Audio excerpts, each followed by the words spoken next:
Oh no, here he goes again. He's going to rant about Fukushima. Yeah, I am. So, I've been offline for a bit and just kind of catching up with the things. One thing, finding World War II, unexploded World War II ordnance on the Fukushima site. I guess they didn't take metal detectors to the ground in a war zone before they built the nuclear power plants. Somebody really dropped the ball on that one, right, General Electric? But that's pretty standard fare for the safety practices of a corporation that hasn't paid its taxes in over a decade. You can complain about it all you want, but Department of Energy and General Electric are buddy-buddies, and if you're friends with the Department of Energy, you're friends with the Department of Defense, and the reason General Electric is such good friends with the Department of Defense is they produce plutonium for more nuclear weapons. This deterrent, symbolized and identified as MAD, mutually assured destruction by the RAND Corporation back in the 1960s, it never made much sense. We all saw the movie War Games with Matthew Broderick, and if you didn't, it's an old movie, it's kind of lame. Really impossible for it to happen like that, but again, the computer, this, I guess we call it artificial intelligence computer, was running all the missile silos. So it was playing out the scenarios with a young man who had hacked the system, thinking it was a real war. It wasn't just a war game.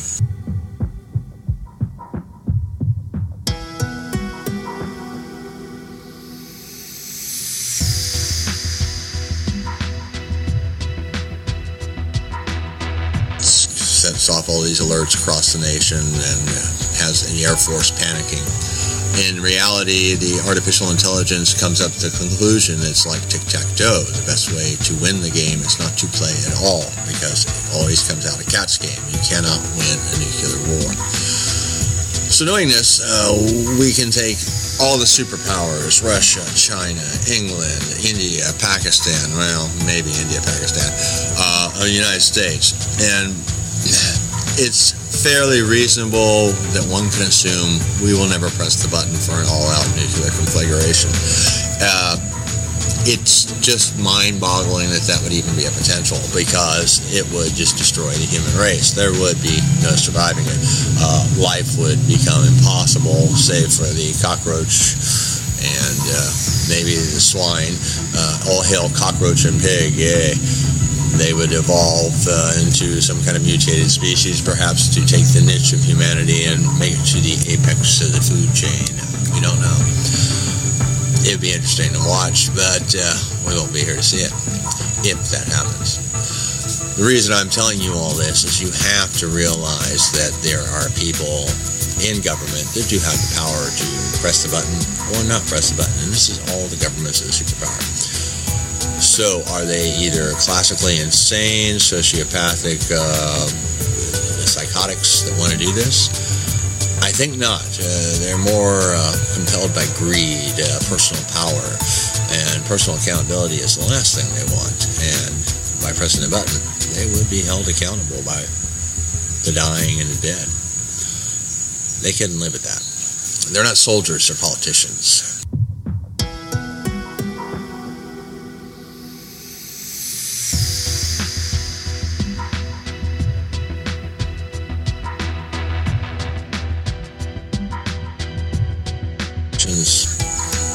Not good. It's not really good with accountability. We've all seen it. It's always some excuse, some justification. And as I've always told you, I've never once in my life, reading everything I have about history, have ever seen justice be derived from a justification. It doesn't happen. Justice requires accountability. Avoidance of accountability is a justification, a rationalization. It's insane. It is reason without reason. So, either the buck stops here, or all of humanity is doomed to this nuclear enslavement. And And that's exactly what nuclear weapons are. You live in terror that some moron in office is going to press the button at some point. It is a control. It really isn't a threat. And we really don't need to build these weapons. Every time we make plutonium, we increase the potential of a terrorist getting a small portion of that plutonium. Even now with the Fukushima disaster, plutonium's littered all over the beaches and any sea and any air we breathe. And I know that given the time, it would probably take about 6 years. One could reasonably collect a decent quantity that could create a small tactical nuke.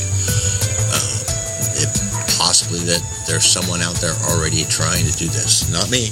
Not me. I have no interest in being part of the nuclear club, and nor am I a terrorist. The last thing I want to do is cause terror. I am sick to death of terror. I'm sick to death of people who promote terror. I'm sick to death of our own government and it promoting terror against its own people.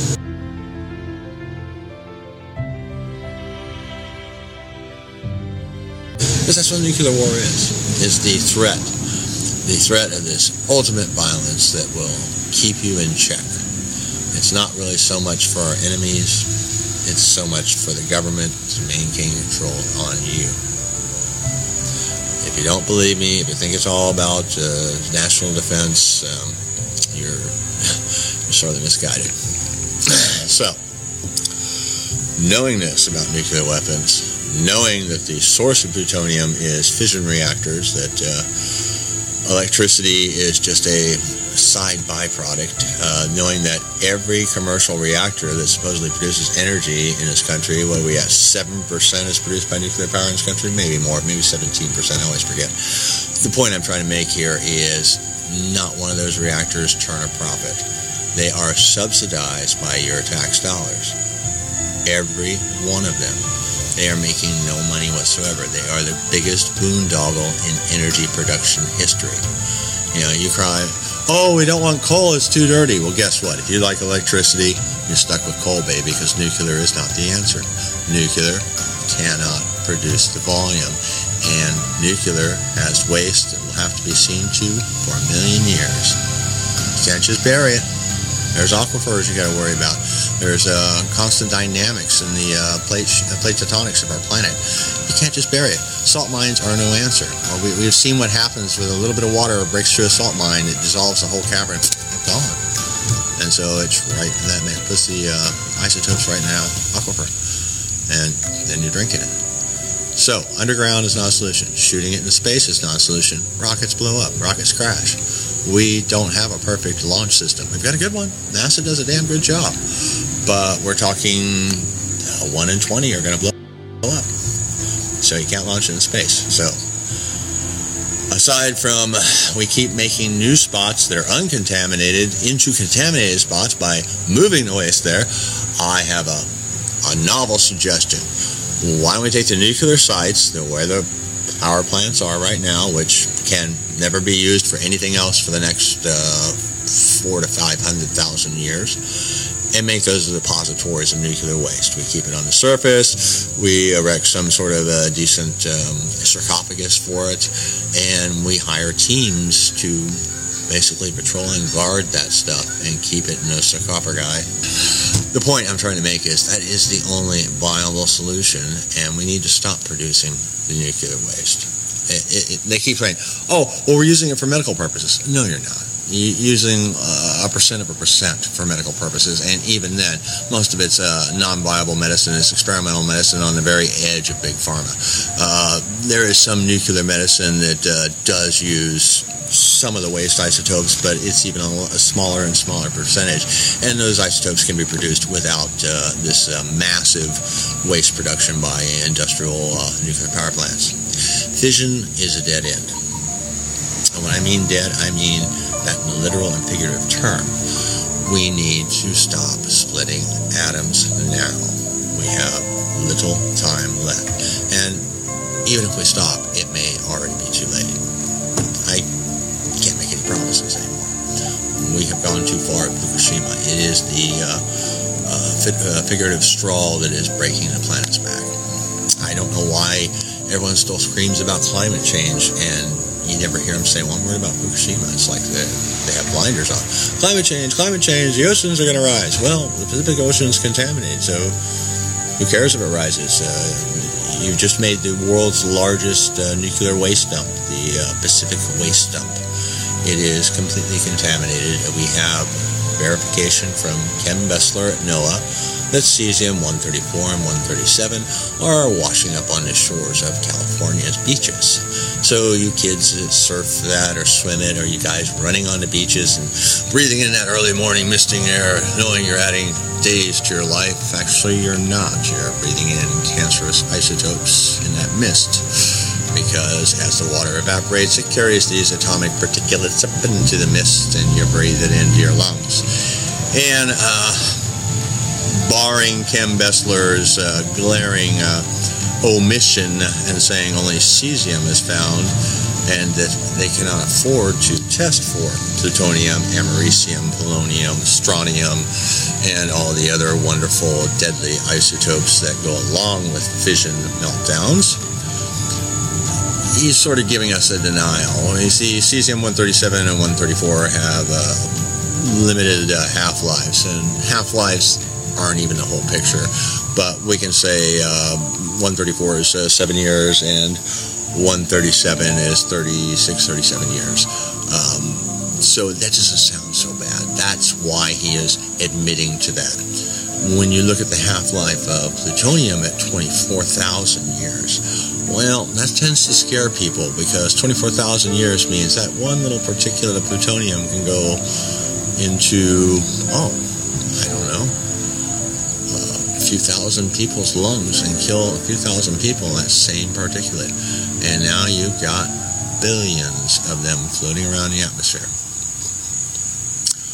Now, you can say, well, what do you know about this? And we don't like your science. We don't like how you're explaining this. I'm not explaining it to be a physicist. I'm explaining it to the layman so they get it. That's the important part. I could care less if you've got an MIT physics degree. I'm pointing to you right now and saying, you know what I know, and you're lying to people. That makes you accountable. And I want you to remember that. I will hold everyone personally accountable that has the knowledge and has not yet come forth and admitted openly like I have. I'm not spewing hyperbole. What I'm doing is telling the people the truth, because I believe people deserve the choice, even if it's a dire or mortal choice. In this case, I don't see much hope for humanity. And people say, oh, you're such a doom and gloom guy. This isn't true. Well, that's fine, but time will bear out my words. It already has.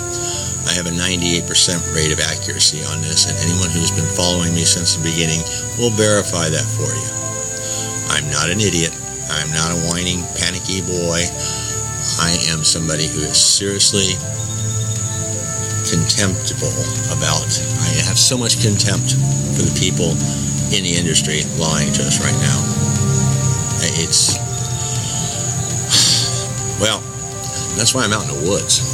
I just can't take this anymore. I can't take all the attacks. I can't take all the lies. I can't take showing where they're lying, proving my point, and then being turned around saying, well, this and this and this, and you're not getting the numbers right. Guess what? My numbers are damn right. My math is good. This is bad. And I've been saying this since the beginning. And here we are 6 years in, and they can't stop it. At what point, after 6 years of 300 to 700 metric tons of contaminated water flowing into the Pacific Ocean, at what point does dilution stop being the solution? It never was the solution. You can't dilute radioactive isotopes. They remagnify they remagnify in biomagnification. Whatever smaller things eat, the bigger things eat, the bigger things eat, the bigger things eat, the bigger things eat, and it comes right up to us, the top of apex of the food chain, and we eat it. And this isn't about exposure externally. This is about exposure internally. You eat it, you breathe it, you drink it. Once you do that, it stays with you, baby. Plutonium is a calcium mimicker. That's why all the starfish dissolved. This was seen in the Marshall Islands. The IEA covered up that report. They're just now claiming, oh, well, there is a screw-up here. 1/3 of the planet is contaminated. No shit. Took you long enough to finally say it. But do you hear the media saying anything about it? Not in America. Why? Well, General Electric has lots of shares in all the media. And General Electric built those reactors and leased them to TEPCO. The Mark I nuclear reactor is by far one of the most poorly designed nuclear reactors in the history of the nuclear industry. And General Electric knows this. At least 3 engineers quit General Electric back when they started producing this Mark I reactor by saying this is a flawed reactor. So, while I cannot indict the flaws directly of the reactor's engineering, I can indict General Electric directly, because they keep trying to sell this, and they want to sell it to the third world. We're looking at how Japan is dealing with their nuclear meltdown. Think about how South Africa would deal with this situation. Ethiopia, Sudan, how about Nigeria? These are all potential customers of General Electric. Are you getting the picture? Are you starting to? How smart is it to build a nuclear reactor in a potential war zone where civil wars are as frequent as seasons? Yet they want to build there because they can get money. They do not care about the outcome. And this should not only shock, but terrify you. I'm beyond being terrified. I'm just bloody pissed off. And I'll sign out with that. I think I've ranted and rambled on long enough. I will mention one thing. I am seeing increasing numbers of trees falling. Root systems are all matching what I saw in West Virginia. That's part of what this walk has to do with. I wanted to see. I've been out in the woods a long time, and yeah, trees fall all the time. I hear them, and I go out, a week here, a week there, and on average, I might hear one fall within a week's time. And that's either on the West Coast or even up in Utah. But as of lately, I've been hearing 1 to 2 a day. I've been out in the wilderness daily. I either hear it or see it. And checking the root systems, same pattern. Where all the smaller roots are gone, there's a huge tap roots, but they seem stunted. Why is that? Could it have something to do with the radioactive rain that's been falling down on the planet for the last, or on the northern hemisphere for the last 6 years? That's what I believe. But aside from getting anyone involved in the forestry department, which I do have some contacts that are looking at some of the evidence I'm finding, I have an entomologist, an aquatic entomologist, looking into preserving some bugs and checking them for radioisotopes because he has noticed mutations. There are some people getting involved, some academics, and it's a little too late, but I would like the truth to be known. I would love to hold those responsible to account. I think it's a moral imperative that humanity do this. If we have nothing else to bond us, it is our humanity.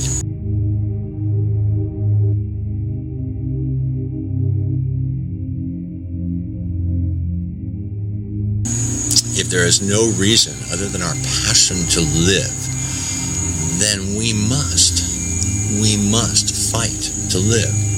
No matter the peril, no matter the limits, no matter the impossibility of it. It is at that last second that true greatness, true heroes are born. And it is at that last second that you either live or die. How much do you want to live? Like I say, I don't have a solution. But I do know if we don't admit there's a problem, there will never be a solution. Thanks for listening. Hope you all are having a good time. I am going to be going back into the wilderness for an extended period. I don't know how long.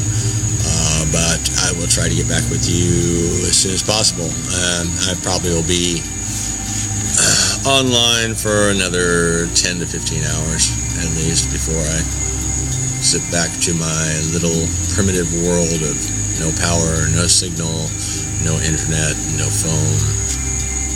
Total peace. Anyway, talk to you later.